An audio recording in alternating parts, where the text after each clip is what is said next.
Okay, thank you all. And I think it's time for us to start our session. It's really my honor to chair this session, and I'm really happy to meet my friends online here. And today, totally, we have 4 presentations in this session, and for each session, we have 20 minutes for maximum. Now, let's welcome Eric and Bozana for our first presentation. Thank you. Okay, many thanks for these nice introductory words. I will just try to share my screen. Let's see if this works.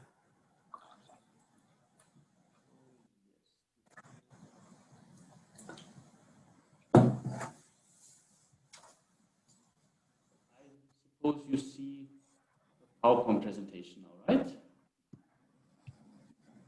Can you see the slides? Yes. Yes. Okay, perfect. Oh, perfect. Then I will just briefly tell you what we are going to talk about. So our topic is forecasting passenger numbers for the top 20 airports of the world and of 2 world regions, the Asia Pacific and the Latin America Caribbean regions. And we are going to do that within a global vector autoregressive framework, also with respect to a number of benchmark models. Thank you again for having us here, and we are excited about this. So, well, the agenda for today is first to motivate the topic, talk about the data, and then rather forecast models, forecasting exercise, of course, the forecast evaluation results, and then draw some preliminary conclusions. And my colleague Bozana is going to start with the first parts. Thank you very much, Julie, and thank you, Doris, and everyone for having us in this session. So I will first tell you about the motivation of our study. So in terms of the background, the idea of our study was to develop an estimated VAR model for the passenger numbers of the top 20 airports, both of the world and of the 2 regions, as Uli mentioned already, Asia Pacific and Latin America Caribbean regions, in terms of the empirical demand framework. And what we found really interesting was the fact that 10 out of 20 airports of the world, in terms of the airport passenger numbers, were located in Asia Pacific region in 2017, right? So this was also what piqued our interest to explore this region in further detail. And on a relative note, also when we looked into literature when it comes to South America, we also recognized that there was a lot of increase in terms of air transportation, and this was primarily due to changes in income, in increases in population numbers, how the industry was structured, and also trade liberalizations. So this is why, aside of the world, we decided to specifically look into these 2 regions as well. And what's also interesting is that number of authors such as Sidel and Otiso et al. And Zhang et al. Have also shown that this increased airport connectivity can be interpreted as a measure of globalization, meaning economic connectivity in our context. And basically what we wanted to do, the purpose of our study was basically threefold. We were working with 3 pillars, meaning that our study postulates that using a comprehensive VAR model by taking into account first the airport connectivity, then typical economic drivers of demand, in our context air passenger numbers, of course, and then looking into demand and foreign prices and income, and then finally variables that reflect global economic developments can lead to more accurate air passenger demand forecasts. We know that this is very important topic. It all comes down to, of course, the nature of tourism services, problems with perishability, and also in line in terms of infrastructure planning, which we know when it comes to the airports and capacity expansion, these are very pricey decisions one is making. And in terms of the inclusion of foreign and global variables, we thought that this may prove advantageous for those airports for which data on domestic variables is not available and for which the VAR, the classic VAR model could not be constructed. And what we also did, besides these multivariate models, we looked into univariate time series models such as naive1, the neutral network, autoregression, and as well as ARIMA, and we employ them as further benchmark, as you will see later on. And to sum up, our contributions, our humble contributions that we wanted to make with the study were basically, we used the GUAR model to forecast air passenger demand. And as when looking through the literature on demand modeling and forecasting when it comes to air passengers numbers, we could never, so far we could not see that this model has been used. So this would be our little contribution here. Also, our study would be the first forecasting study that looks at the two levels simultaneously, meaning we looked at the macro level world and micro, meaning specific regions when it comes to forecasting the passenger demand. At the same time, our study would be also one of the first ones that is looking into evaluation of multiple forecast horizons, and that are jointly in the spirit of PADLIC. I cannot pronounce this last one. And then also the results may show the differences in forecast accuracy for the airports along the dimensions of the region and or data availability, as well as typical dimensions, meaning forecast horizon and forecast accuracy measures. And let me tell you a bit about the data that we worked with. First, we obtained the data, quarterly data on airport passenger numbers from Airport Council International. And we had the data for a period of more than 10 years, meaning 42 quarters here.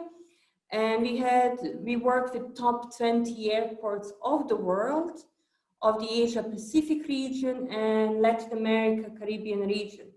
So when preparing the data, in the end, we came up, our sample was 51 airports, because some of these top 20 airports of the world would also belong to Asia Pacific region, right? And in preparation of data, all variables were seasonally adjusted using STL decomposition and transformed into natural logarithms, of course, to ensure the linear relationships among the variables here. And all these airport passenger numbers can be interpreted as domestic demand measure, meaning airport level measure. And on this map, you can see geographical locations of our airports, of our sample. So let me guide you through the color coding that we introduced here. So everything in blue, meaning dark blue or light blue, these would be the airports that belong to the top 20 airports of the world in 2017, right? And based on the airport passenger numbers. And then the light blue ones would be the top 20 airports that also belong to the Asia Pacific region. And the dark blue ones that you can see in Europe and across the US, those would be the top 20 which are outside of the Asia Pacific region. The green ones would be the remaining top 20 that belong to Asia Pacific region. And finally, the red ones would be top 20 airports in Latin America and Caribbean regions. So this is our sample. And what you can see here would be basically the evolution of airport passenger numbers for every single airport that we had in our sample over time. So, of course, this is the data already in these natural logarithms and already seasonally adjusted. And what's very interesting to observe is that over this 10-year period is that most of the airports had this upward trend when it comes to airport passenger numbers.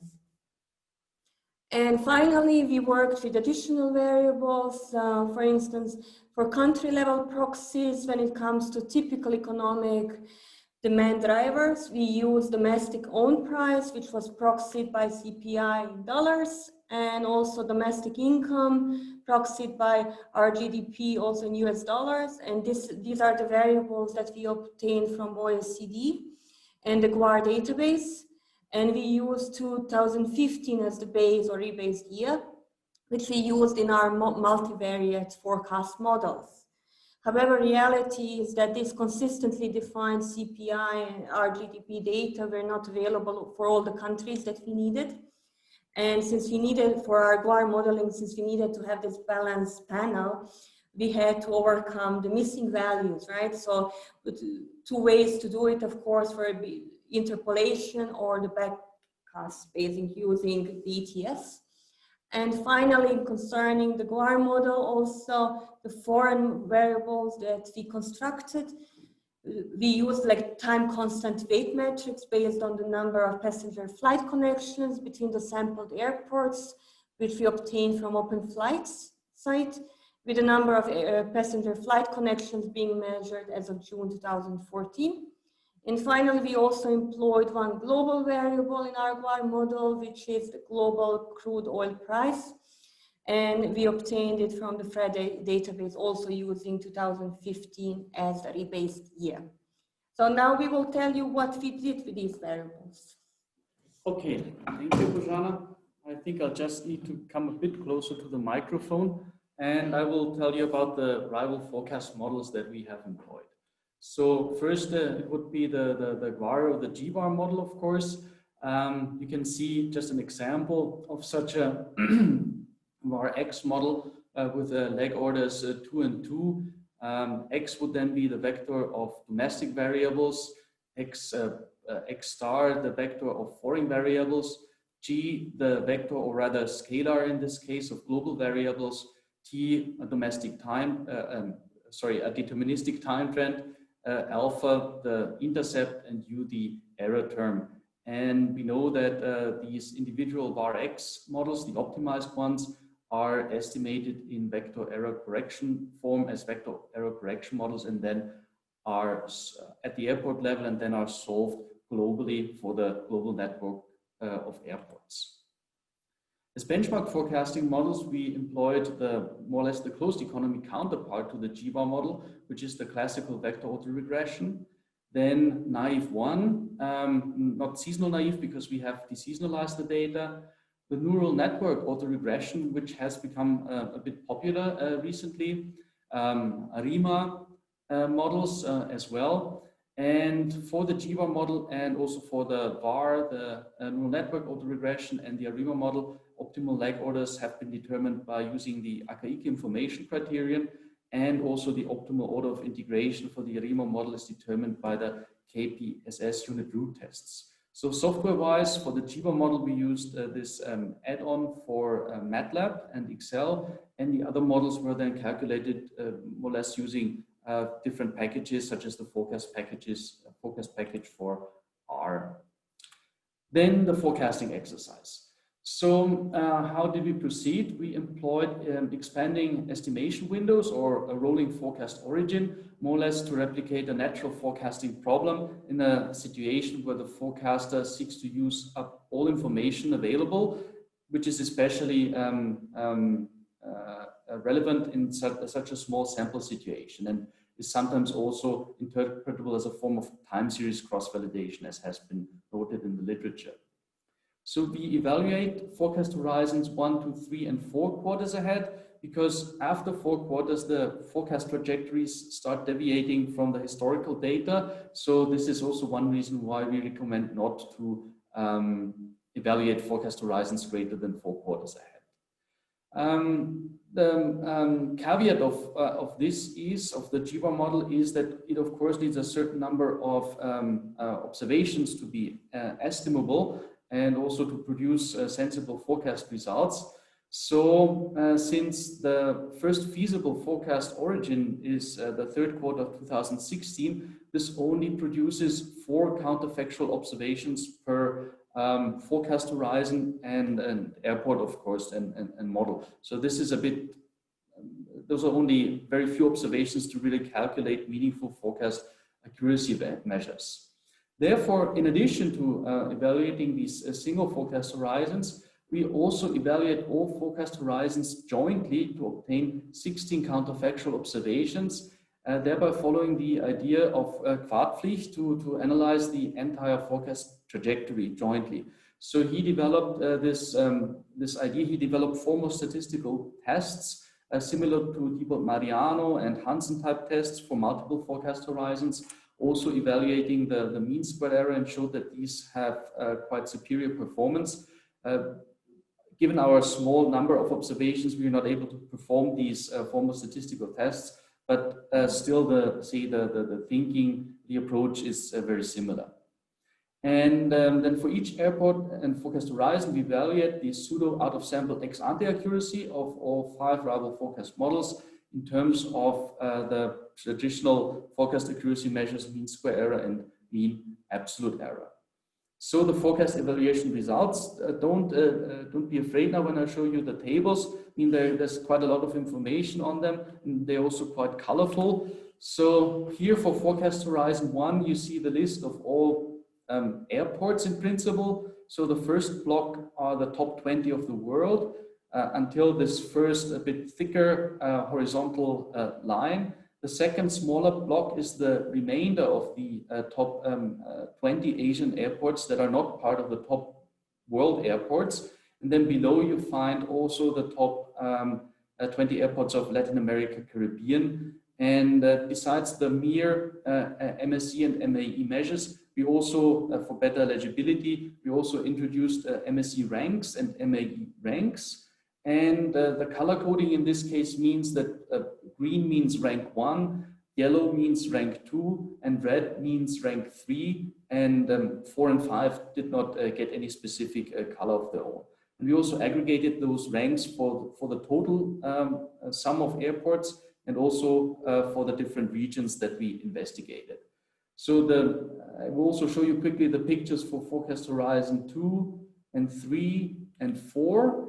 I will give you a bit of a summary of what that is in more textual, in a more textual way, so that it's easier to interpret. And this will be then the results for all forecast horizons evaluated jointly. And there you can see a bit of a difference, especially concerning the GVAR model for the benefit of the GVAR model and the MSE ranks in this case.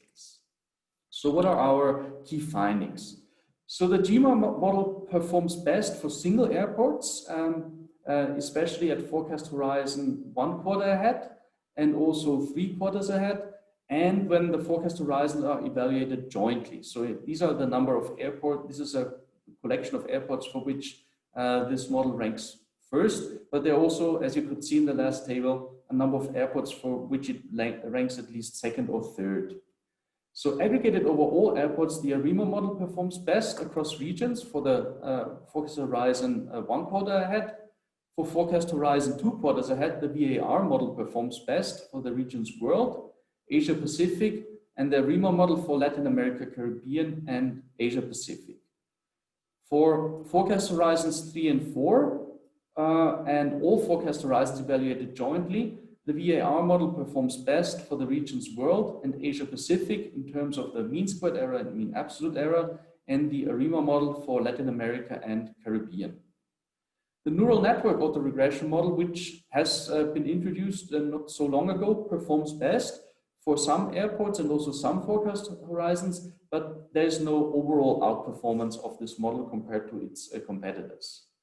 And what we were first thinking were the VAR model is not possible because data are consistently defined, CPI and RGDP data are missing. Then the GVAR model could maybe theoretically say take over this missing information to some extent. Well, this was only the case that it performed best or well, at least only for forecast horizon 1. So this idea, this hypothesis was only partially fulfilled. Good. What are the limitations of this study? Well, it is a selection of airports only, and data availability has also been an issue for some of the airports because, I mean, you could then try to get, say, CPI data and other data from all different types of statistical offices, but then it's always also a matter of comparability if they are really consistently defined or not. So this is also something we wanted to keep to a minimum.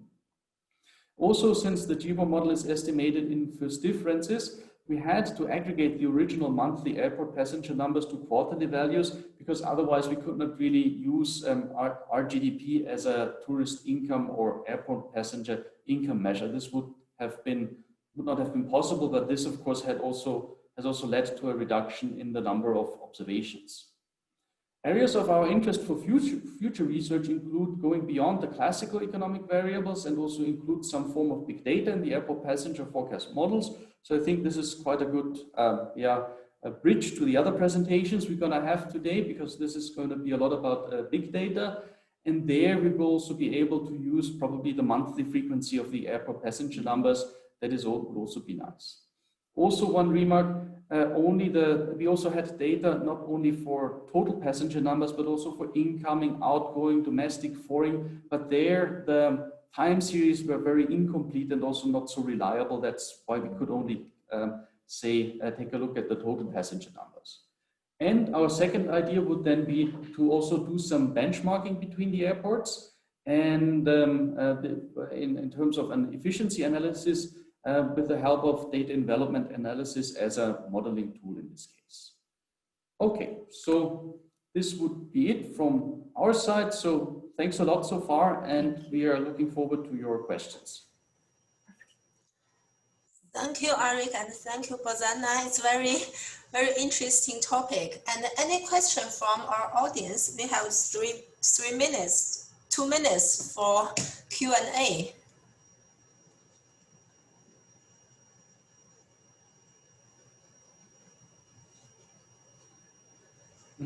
There seem to be one or two. Yes, but you need to unmute.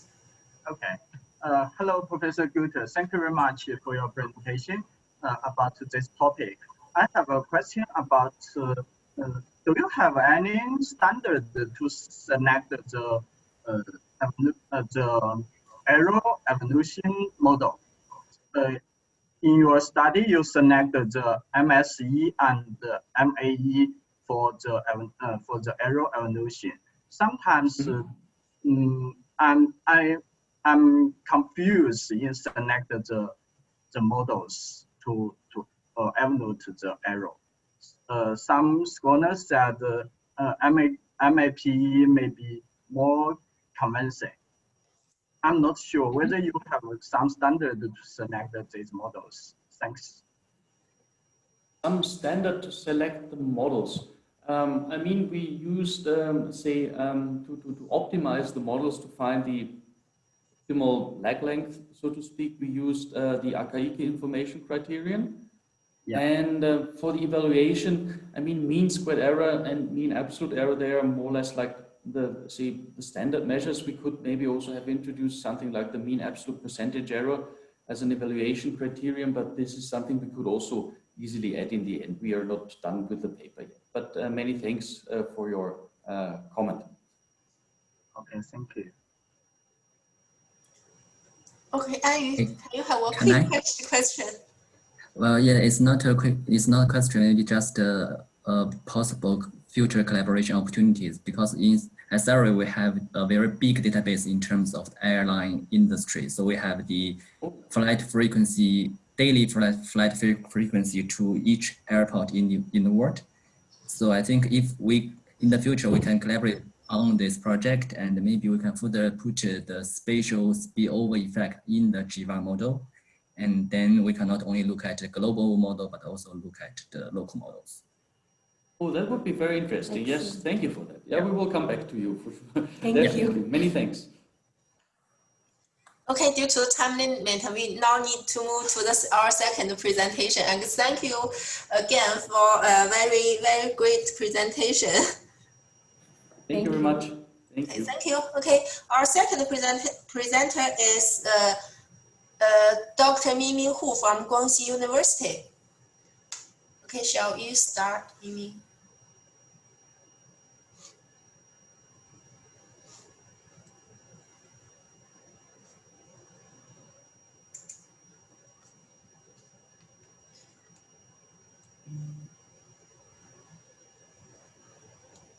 Hello, everyone. Can you hear me? Hello, can you hear me? Yes, very clear. Okay. Hello, everyone. I'm very happy to attend this forecasting conference online. I'm amazed I can meet so many worldwide famous professors in forecasting without travel. I want to thank the organizer of this conference. Besides, I want to thank Professor Wu for organizing this tourism forecasting session. I'm glad to share our research in this session.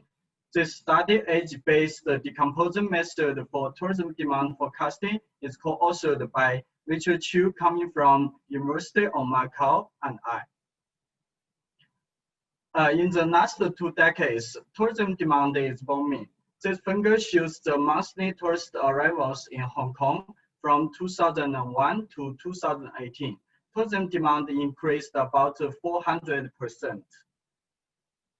Although the tourism demand is increased sharply, seasonality of tourism demand still exists.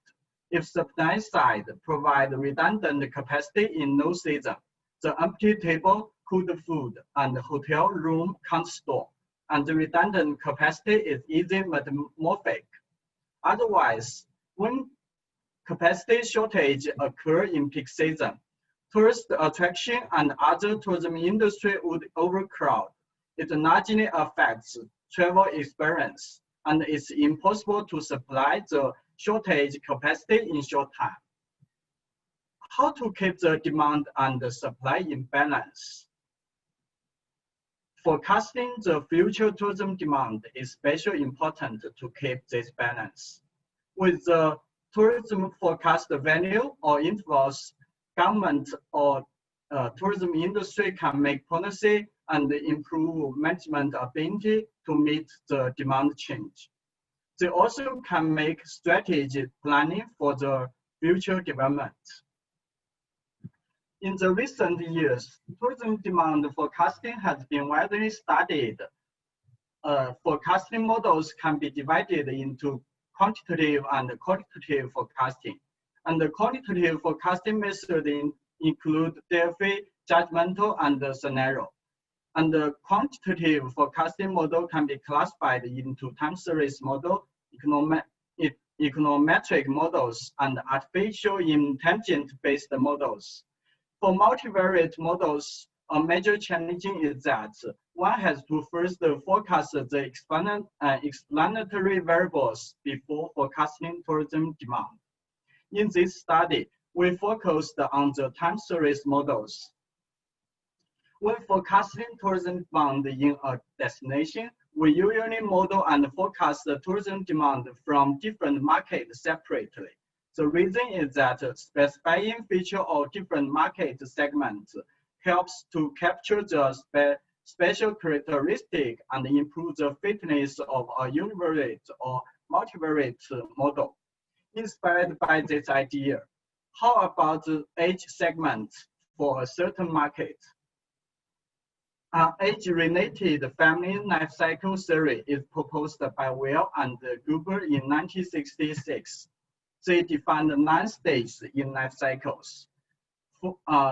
Beginner, newly married, for next 1 with preschool children, for next 2 with school-age children, for next 3 with older or non-dependent children, and pre-next 1 who is still working, and pre-next 2 who is retired. Solitary survival in labor force, solitary survival retired. Tourists at different stages of life cycle may reveal different travel patterns due to the goal and the holiday availability.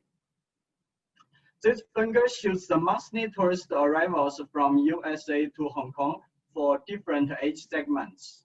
There are 7 patterns on each age group on different color. We clearly see that. The pattern of 0 to 5 and 60 to 25 are similar. They take almost the same seasonality. The pattern of 0 to 25 and older than 66 take almost the opposite seasonality. And the pattern of 36 to 45 and 46 to 55 are similar. They take almost the same seasonality. The pattern of 26 to 35 and 56 to 65 are similar. They take almost the same seasonality. And Minkowski deemed that tourist age is one of the most important demographic variables that influence tourism demand. Based on this theory, the research question appeared in our mind. Does decomposing arrivals according to tourist age help to improve forecasting performance? To answer this question, we conduct an empirical research on tourist arrivals from USA to Hong Kong. Two models are involved in this research. The first one is the ARIMA. This model it takes as a benchmark. The second one is the ARIMA X. It's involved in the non-age decomposed forecasting process. When forecasting monthly tourism demand, SARIMA and SARIMA X are used.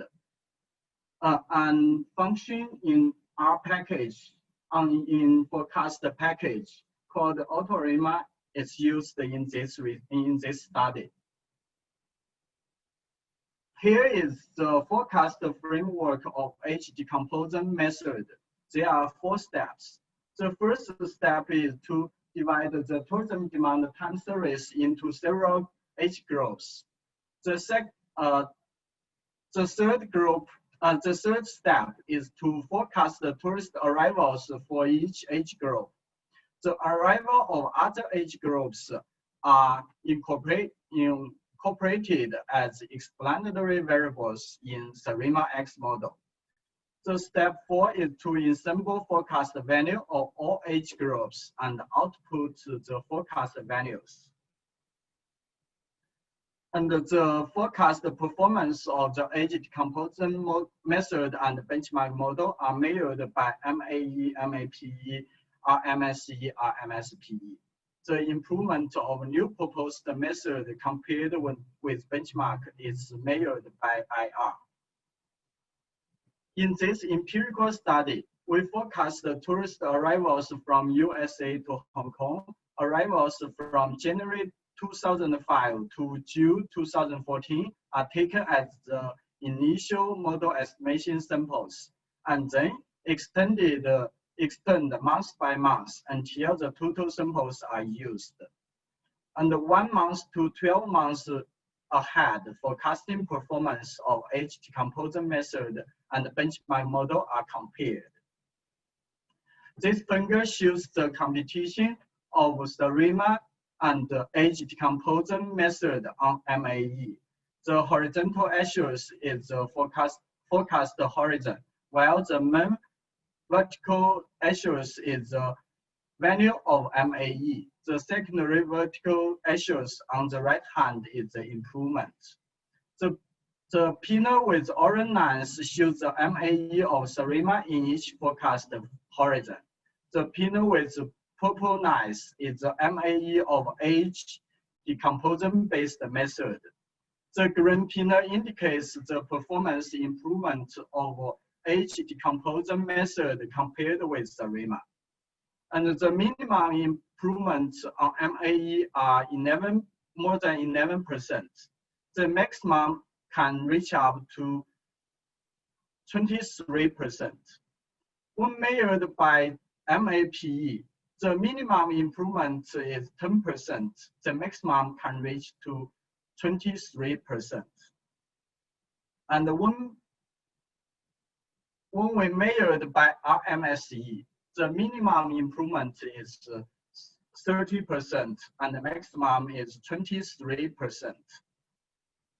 When we measured by RMSPE, the minimum improvement is 10% and the maximum can reach up to 22%.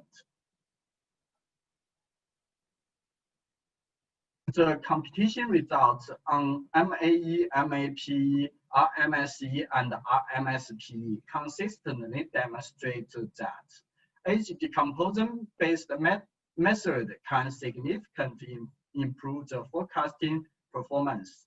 This study also has 2 implications. First, it's valuable for tourism governments to record the tourist age when they count tourist arrivals. Second, the tourism industry can utilize this age decomposition based method to generate more accurate tourism demand forecast. That's all my short presentation. Thank you. Thank you, Miming. It's very interesting. And any question from our audience?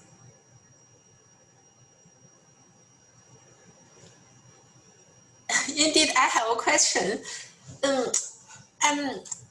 I'm confused, Miming. If there are already different groups of age, according to age, there are already different groups. Why you still need to decompose them? I think you already have the data for different groups, right? Different ages. Yeah, we already have the different age group. So if you already have the tourism demand based on different ages, why you still need to do some decomposing? From the total aspect, we decompose the total arrival into different age groups. So if we already have the tourist arrival for each age group, we don't need to decompose. But we focused on the total arrivals. Oh, so you don't have the tourist arrivals for different ages? We have, but we focused on the total arrivals for different age.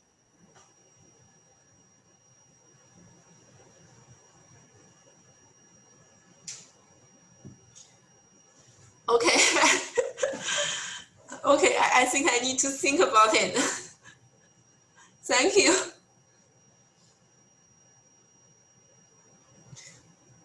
Okay, and any other question?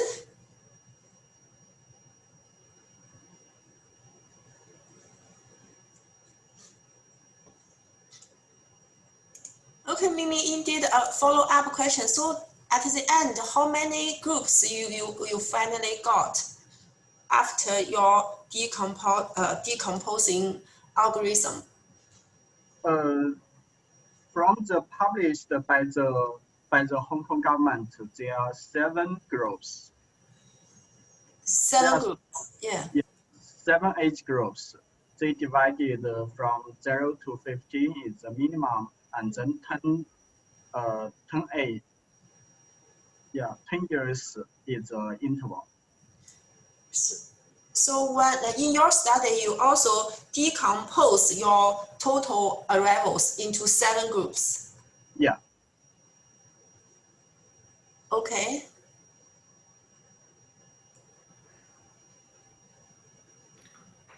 Okay, can I ask a quick question? Okay. Yeah. Your example, you have data from US to Hong Kong. Do you have data from mainland China to Hong Kong? Do you have a different result for that if you have that data? That's the first question. Second question is, how can a model handle these outliers? For example, currently we have a pandemic and suddenly no visit at all. And can you do forecast with this kind of real events with your model? Thank you. I first answer your first question. Our study is the initial study. We just test the arrivals from USA to Hong Kong. And next step, we will focus on the several markets of Hong Kong to test this method. So we already have the arrivals from China mainland to Hong Kong. We will test it. Okay. But the second one, could you pardon? I can't hear very clearly. Yeah. The question is that your model. Can your model handle these outliers? For example, currently we have this global pandemic and no tourists at all, or very low volume of tourists in Hong Kong now. And can you do such type of prediction, putting this information into consideration? Yes, thank you. In my opinion, nowadays our model only focused on the normal time without this extreme case, with this extreme affairs. Yeah.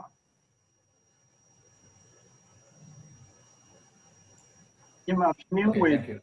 in this special time, all the models such as the traditional RIMA or ETS can't perform so well. Mm. Yeah, thank you. Okay, thank you very much. Okay, thank you, Mingming, for your great job. And now let's start our, any other question? If no, then let's welcome our third presentation. Anyu from Surrey University, please. So Mingming, can you quit your, yeah. Okay.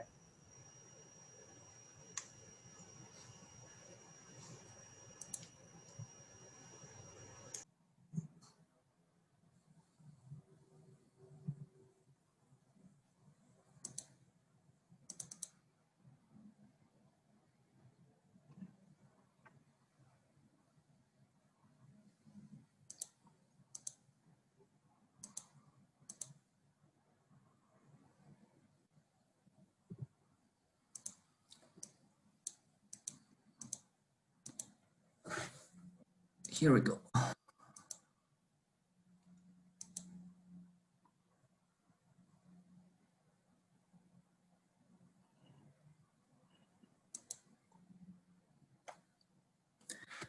Okay, I don't know, I need to say morning or good afternoon, everyone. So hello, everyone. Today I'm going to share a research collaborate with Richard in Macquarie University and Jason also from Modu and another MSc students, Yu Yang.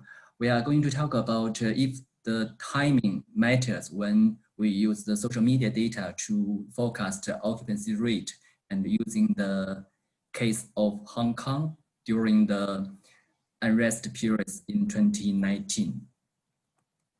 So this is the outline of today's presentation from the research background to literature review methodology and data, and then I'm going to present the findings and conclusions. So research background. We all know that in the second half of 2019, what happened in Hong Kong, there was a very big, severe, we say, protest. And of course, we are not going to talk about any political issue there, but at least from a tourism scholar's perspective, we all know that what such a big, severe protest means to the destination. This is the occupancy rate of monthly occupancy rate of Hong Kong from 2018 to 2019. We can see there is a big drop in the second half of 2019 from, in the normal period, I would say before the protest, the crisis, usually the occupancy rate of Hong Kong should be close to 90%. And then after the protest, it becomes to around 50%. At that time, people thought that, oh, that's the winter of the industry. But since this year, people realized that it's not the winter, it's just the start of winter, and the winter this year was the winter for the industry. But we are not going to talk about the impact of the pandemic. So in this study, we only focus on the impact of the protest on the occupancy rate of Hong Kong hotels. Based on the literature, we know that when the tourist visitors, they feel their perceived risk in the destination, loss of control, so they will cancel or postpone their trip. The result of this action is, of course, a decline of the occupancy rate in Hong Kong hotels. But from the industry perspective, the industry cannot say that, sorry, we are closed, but still awesome. What they need to know is that how to forecast their occupancy rate in the crisis. What will happen when they will get recovery from the crisis. So this is where we start for our research. In the previous literature, always say when we use the traditional low frequency data, for example, the quarterly data, monthly data, it's not very helpful to predict the demand during the crisis. For example, even for the protest in Hong Kong, it only lasted around 2 quarters. So if we use the quarterly data, it only present for 2 data points. And if we use annual data, just 1 point. Similar to the previous crisis, for example, the global financial crisis, the SARS in 23. What is different is the current pandemic has already lasted for 3 or 4 quarters, and I think it will be continued. So usually for the traditional low frequency data, they don't do very well for the forecasting, particularly for the forecasting during the crisis. So based on that reason, the daily data and the social media data comes in. And I know that in this session, like Mingming and Uri and also Prasanna, you all did some good research in terms of the social media data in terms of demand forecasting, and I can assure you that all your papers are well cited in my research here. So we know that not only social data and social media data and the daily data can help to do the forecast during the crisis. It also shows that the social media data coverage of the crisis affects visitors' perceived risk. That means in the protest period, if the social media data, if the news of the protest was on the social media data every day, it can make the tourists feel that Hong Kong was even more dangerous at the moment. So it will affect the perceived risk and also would affect the actions of the visitors, and so as the destination image. So for this research, we are going to investigate if the introduction of social media data can help to predict the occupancy rate during the crisis. The methods we used are all the traditional time series models, including SRIMA, ETS, STL. Because we are going to use social media data in the model, so we also introduced SRIMA-X, ETS-X, STL-X, and also their combinations. So the models without the social media data are considered as the benchmark models, and the models with the social media data are the interventional models. In terms of the data, we used the 2019 daily Hong Kong occupancy rate by hotel classes. We got data from STR, and STR they has their own categories, which are the luxury, upscale, upper mid-scale, and mid-scale, which is different from usually the business category, which is 5-star, 4-star, 3-star, etc. And also, in terms of the social media data, we use the Twitter hashtags data to present the social media data coverage. In the reality, the most popular platform during the protest is Facebook. But since Facebook doesn't allow us to download their data, so we can only use Twitter data with the most popular hashtags to represent the social media coverage during that period, which means from June to December 2019. And this is the descriptive statistics of the occupancy rate and also the Twitter counts.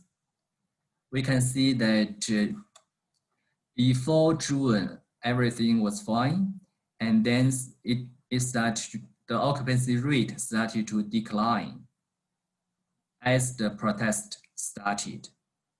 The bottom, probably it was September here. And in October, there was a little bit recovery. And then November, December went down again. So for the forecasting practice, we use two rolling windows. The first one is that we use data of June to September as the training data set, and we forecast the occupancy rate of October. And the second one is that we use July to October as the training window, and we forecasted the November occupancy rates. We use two measurements, MAP and RMSE, to evaluate the forecasting practice, and the forecasting horizon is from 1 day to 14 days ahead. This is the ranks of the 8 models we used in the October rolling window in different hotel classes. I didn't show you the forecasting results tables because it was so large. But what I can assure you is that all the MAPEs are between less than 20%, which means in general it is acceptable. But if we focus on the ranks of different methods, what we can have here is that for the intervention models, which means the models with the social media data, in general, they performed well than the models without social media data. For example, in the luxury hotels, the best and the second best models from 1 step to 14 step ahead are Arima X and the combination models with social media data. So as for the other models, that means if we take October as rolling window, the intervention models, which means the models with social media data, can beat the traditional models without social media data during the crisis. When we look at the rolling window of November, for the luxury hotel, upper middle scale hotel, and also the upper upscale hotel, the results are similar to the October rolling window. But for the mid-scale hotel and upscale hotels, we can see the results a little bit messy compared with the rolling window of October, particularly in the case for MAPE. So the key findings we can get here is that first, in general, the introduction of social media data into the model, always intervention models, are more accurate than the traditional models. And second, RMSE is more supportive to the intervention models. Why? If we look at the formulas of these two measurements, RMSE actually it gives a bigger punishment to a larger forecasting error. That means if in these graphs, RMSE, or in these graphs, if RMSE shows the intervention models are better, that means it is much better, because after a punishment with larger forecast error, it is still better. That means indeed it is better. And what can we get next? When we go back to this descriptive statistics, we know that the bottom maybe is August.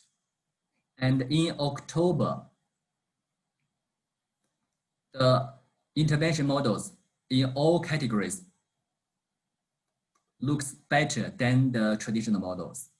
Then we look at the variance of the occupancy rate in October.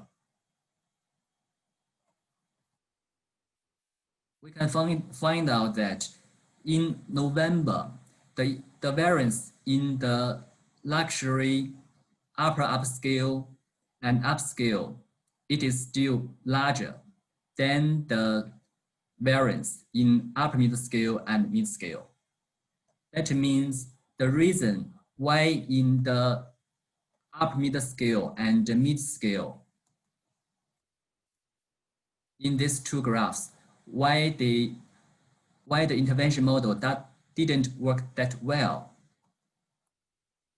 because the variance in November were smaller, which means for the hotels with stronger fluctuation, the intervention model plays well, because for the models with strong fluctuation, the historical data cannot explain the fluctuation well. In that case, we need the introduction of the social media data to give the model more on-time information to help address the fluctuation and then to generate more accurate forecast. So this is another two findings of this study. First, daily data models with social media data cannot beat traditional models in, we say, normal period. But when there is a big fluctuation in the historical, in that case, the intervention model can perform better than traditional models. Or we say during the crisis, models with social media data can be performed better. And this is what I have today. Thank you for your interest. Thank you, Anyu. Any question? We have 5 minutes for Q&A.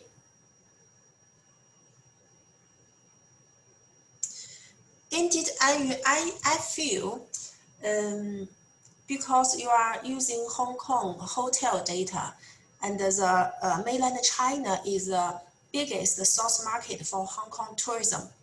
But you use the social media data of Twitter, which Chinese, we don't use Twitter. So I think this variable, yes, when you include this variable into the model, the forecasting performance is better, is improved. I don't think that's a rationale to include this variable into the model if theoretically there is no relationship. What do you think about this? That's a good question. If in normal period, yes, because the mainland Chinese markets occupies around 70% of Hong Kong inbound market. But during that protest period, all the group tour from mainland China was suspended. That means during that time, visitors in Hong Kong were not mainly from mainland China. That's why I think the social media data, always say the Twitter data can play well. But if in the normal period, I'm sure that if we want to forecast Hong Kong arrivals, always the occupancy rate with social media data, maybe we need to look for the social media data in China. That's the difference. That's such a special period which the Twitter, always say Facebook data that the Chinese customers, they don't use, can work well in Hong Kong. But have you tried to use some social media data in mainland China to compare the difference? Well, we didn't yet. We haven't yet, but the statistics have shown that in the second half of 2019, the mainland Chinese visitors declined significantly. It's not the top source market in Hong Kong during that time. So that's why we can use the Twitter data to represent. Or maybe we can argue from this way. Even there were Chinese visitors from the daily trend, the social media data of Twitter, Facebook, or Weibo, they can present, they share the same trend in terms of reflecting the protest. So on that day, if there is a big protest, all the social medias will have very, we say, high piece of news. So the trend should be similar. Okay, I like this explanation. Okay, any other question?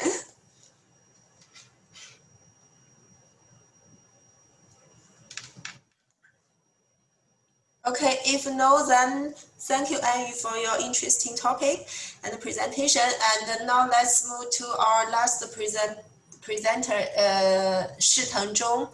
Shiteng Zhong is a PhD student from Sun Yat-sen University, and today he's going to present a review of tourism forecasting with big data. Okay, Shiteng, please.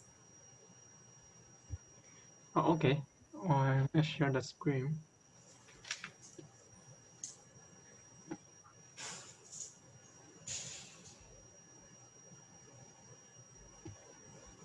Okay, can you hear me?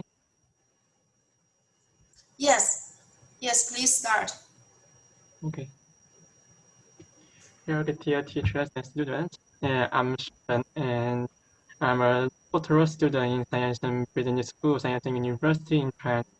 And my research interest is big data tourism forecast. And this time, I will make a presentation about a review tourism forecasting with big data. And now we move on to the first part, descriptive. And the big data related articles was selected from the Web of Science and Scopus via title, abstract, and keywords. And then additionally, the reference cited in the selected articles are also taken into consideration. And then there are 54 articles selected to analyze. And we can see the graph on the right. In 2019, the quantity of studies reached a peak, and there are 17 publications. And there will be a more breakthrough in 2020. And as for the data frequency, there are 26 publications use monthly data, and 11 publications use weekly data.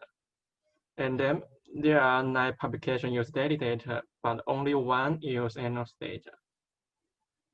Okay, and let's look at the journal that published the related articles. Now we can see that the TM and tourism economy is the most widely used, the most published journal, and Annals and JTR follow closely. There are 5 publications. So this is the description of the general description of the selected articles, and then we talk about the big data used in tourism forecasting research. The big data used in tourism forecasting can divide into 4 categories. The first one is social media statistics and online texture data, and online photo data, and web search data, web trip data. And we can see that web search data is a dominant type used in big data tourism forecasting. Okay, let's begin with the social media statistics. And we can see there are only 6 publications use social media statistics to model tourism demand, and the big data, this data, the big data they use contains likes or posts provided by Facebook, and social interaction data provided by TripAdvisor, and 3 articles use reviews data, but only restricted to the number of review and rating. And this data are provided by Booking, TripAdvisor, and Ctrip and Qunar. And all of this study, the results show demonstrating that social media statistics can have a great potential and can improve the forecasting performance. And the next type is online texture data. As so far, there are 2 articles make use of the news coverage data to construct the sentiment indicator from the sentiment polarity, positive and negative, to do tourism demand analysis. And the result they show us that the sentiment indicator have a great potential for us to make prediction. And apart from the sentiment polarity, we can take emotional degree into consideration. Yeah, emotion degree, and now and so far there are no studies consider emotional degree, such as the degree of positive, negative to positive, 1 to 5, and then there are no studies to use other UGC texture data such as comments of tourists on social media. As well known, this data can better reflect tourist preference and their intention. So this data source should be taken into consideration, and in the future we should focus on it. And the next data type is photo data.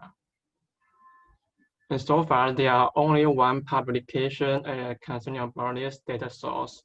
And the study of Chen in 2019, they take geotech photo metadata, such as latitude, longitude, and location, date, and text, provided by the photograph sharing platform Flickr to make prediction for inbound tourism flow.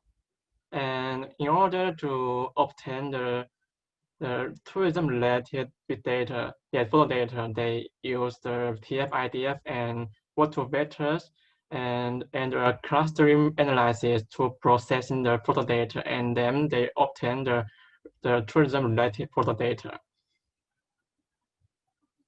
And the study demonstrated that the photo data have a great potential to make prediction.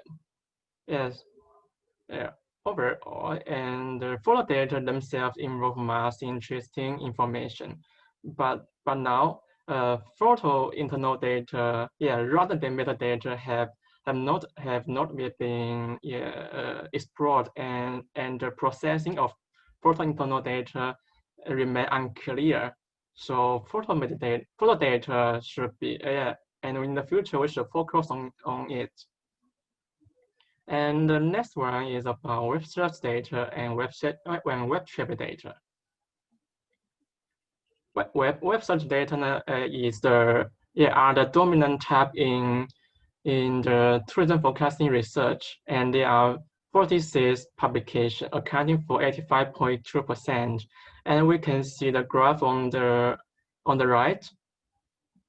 The study use web search data are mainly from the Google and Baidu, and majority of these studies demonstrated that web search data have a great can improve the forecasting performance.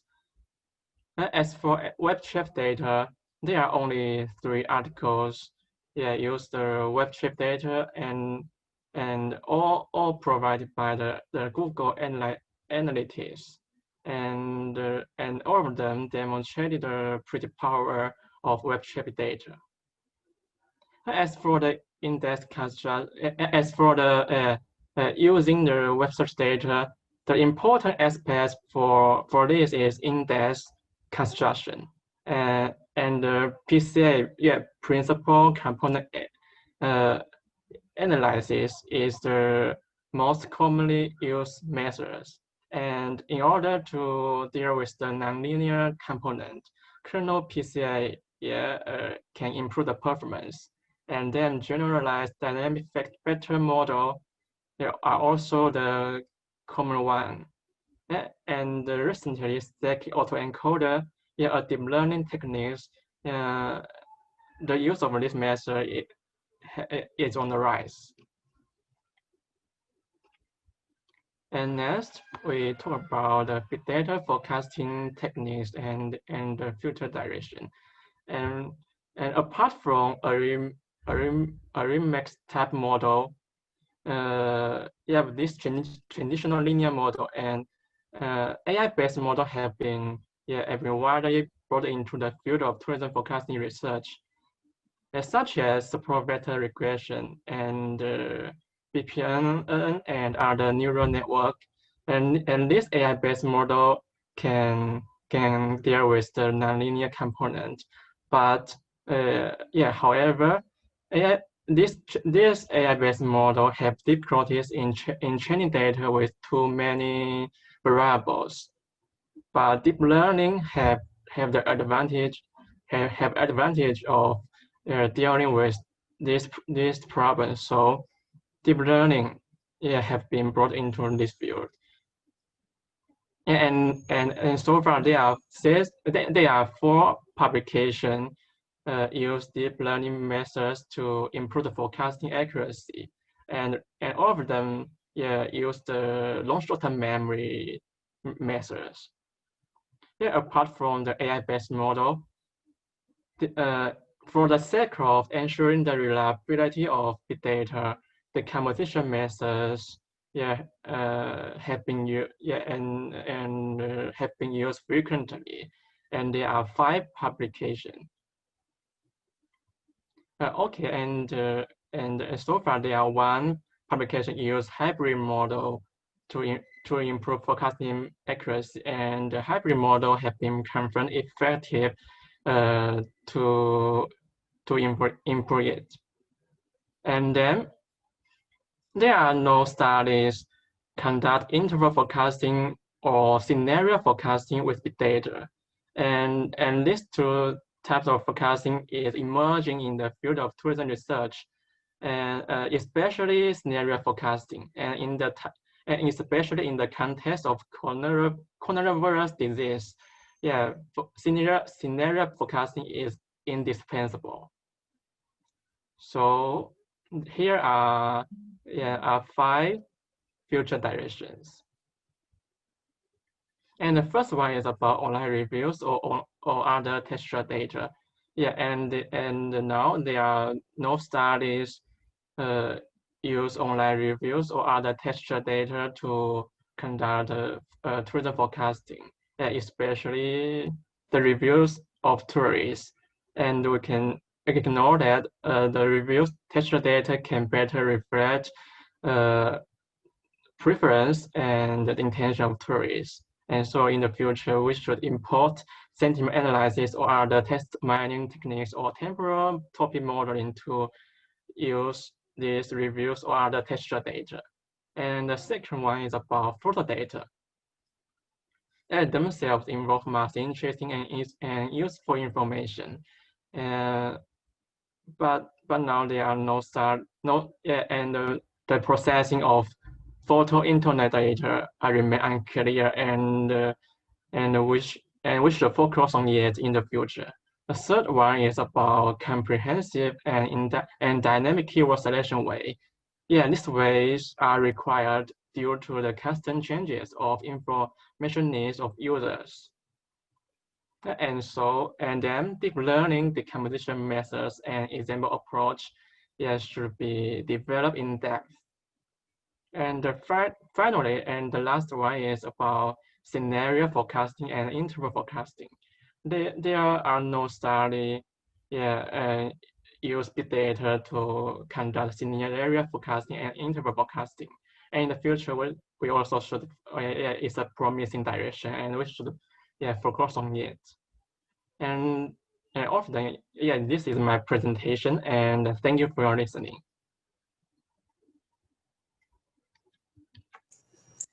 Thank you, Shiteng. And any comments? Yes, please. Many thanks for that very interesting presentation. I enjoyed it a lot. It's always good to see these reviews of the literature. I just have just 2 remarks. One is about the paper that Irem Önde and myself wrote in 2016 about the Google Analytics. And you mentioned there that we used vector autoregression as a model. I mean, that was part of what we analyzed, but we did not only use like classical vector autoregression, but also Bayesian shrinkage and factor augmented vector regression and the combination of the 2. So that was more or less like the novel thing about it, I would say personally. And concerning the online, the photos, I mean, you mentioned just one study, and just recently published also Irem Önde and myself, we tried something concerning the evaluation of Instagram geotagged photos actually for Vienna, also exploring the geographical dimension, but also the temporal dimension. The thing is, initially we also wanted to do some forecasting, but the problem is that, for instance, Instagram is changing its rules for the API so often that it is not really easy to get like a consistently defined time series of Instagram photos, so to speak.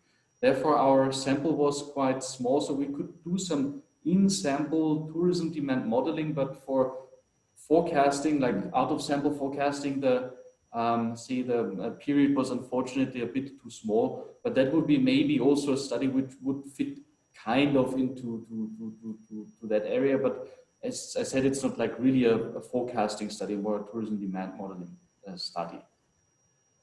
Just as two remarks, but other than that, very interesting, definitely. Yeah, thank you for your attention. Yeah, thank you. Thank you, Eric. It's very valuable comments, and you are indeed leading the tourism forecasting with big data. I feel today for any other comments, please. Yeah, just have a quick one. Can you go to the first slide? You have this Web of Science searching keywords.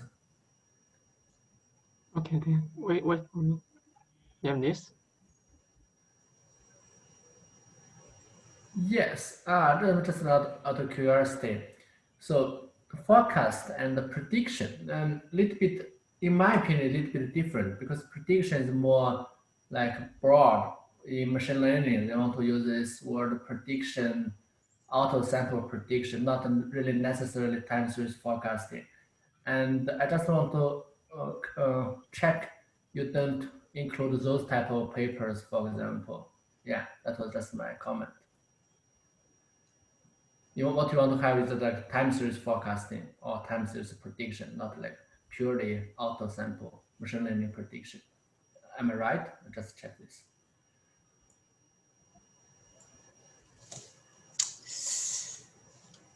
It's really an interesting topic, issue indeed. Sometimes I'm not. I am also confused about these two words. Yep, I also confused about it. Yeah, I've noticed that some people try to mix the two words, but I noticed that some like forecasting papers, they try to make it consistent. When you make forecast, yes, it's forecast. And when you want to do prediction, they need to clearly define prediction. I just say, oh, don't mix them. Yeah. Okay, thank you for your comments. Yeah. And also any other comments or any suggestion for the whole session? That's very good. There's no more comments. I think it's very good. Yeah. Indeed, I feel I really enjoyed this session a lot, and I feel this virtual ISF provide us a very good opportunity to communicate and discuss and meet together. And I feel we should have a tourism session under IIF, because for some other areas they already have their own sessions. If we have our own session under IIF, we can have more frequent and seminar and discussion over internet, over Zoom meeting. So probably we can propose this later. Yeah, I think it's a very good, great initiative. Maybe we can run a workshop and similar things like that. Yeah, we'll wait for your call, Doris. Nice. Then let's talk about that after this ISF. And due to the time limit, so I don't want to say bye, but it's almost time up. And thank you very much for all of you, my friends. And let's meet some other days. Okay. Thank you very much. Thank you. Thank you. Bye-bye. Bye-bye. Stay safe. Bye-bye. Bye. 郭老师，那我一会儿结束了啊。啊，辛苦辛苦。 Yeah, I'm terminating this session 我 now. 们这个时间还挺好的，啊，对，挺好的，挺好的。刚刚好。